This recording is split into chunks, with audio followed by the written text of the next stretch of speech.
sa bagong vlog na naman natin, guys. Ito, naglalakad-lakad na muna ako papasok sa ating pag-OJT-han. Ako nga pala si yours truly, Nestle May, ang turismong estudyante ng NCST. At dito nga pala ako nag-OJT ngayon sa Barangay San Agustin, Trece Martires City, the capital province of Cavite. Around 7:30 AM na dito ng umaga, and ang oras ng duty ko ay 8 AM pa.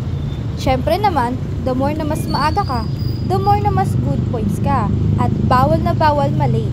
At sa mga di nakakaalam, ito ang lumang kapitolyo ng Trece Martires.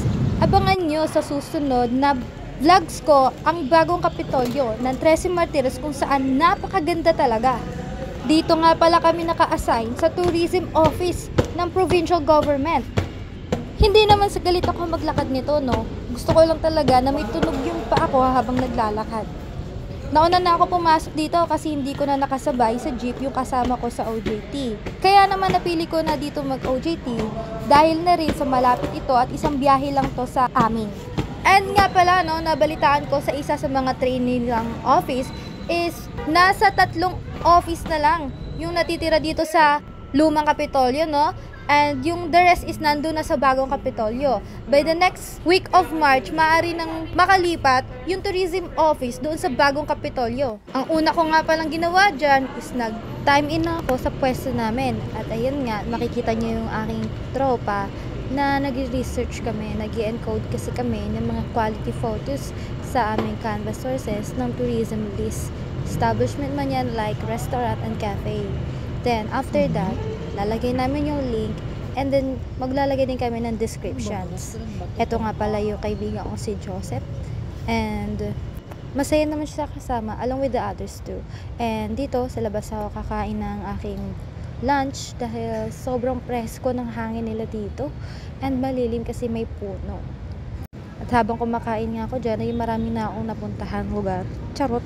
So, ayun no, advice ko lang din sa mga soon to be OJT or interns dyan na mga tourism student ha, ay marami talaga tayong choices. Pwede tayo sa iba't ibang industry, sa hotel, sa government, sa city hall man yan or what. Pwede tayo dyan sa mga tourist destinations, attractions, museums, at marami pa talagang iba. Kung alam nyo naman na malayo yung pagbibilan nyo ng pagkain, is gayahin nyo na ako. Eto, nagbabaon. Mapapansin nyo nung na mag-isa lang ako dito, no? Kasi yung kasama ko kasi, kakain pa sila sa karinderya, malayo. At ayoko talagang maglakad. Kaya sabi ko naman sa kanila na sige, next time na lang tayo sabay kumain. Dito na lang muna ako kasi talagang mas nag-e-enjoy ako mag-isa. And dito nga pala, no, sa PGC, yung pinaka-exciting part dito is yung uwian. Bakit? Sino ba namang hindi masayang umuwi, di ba?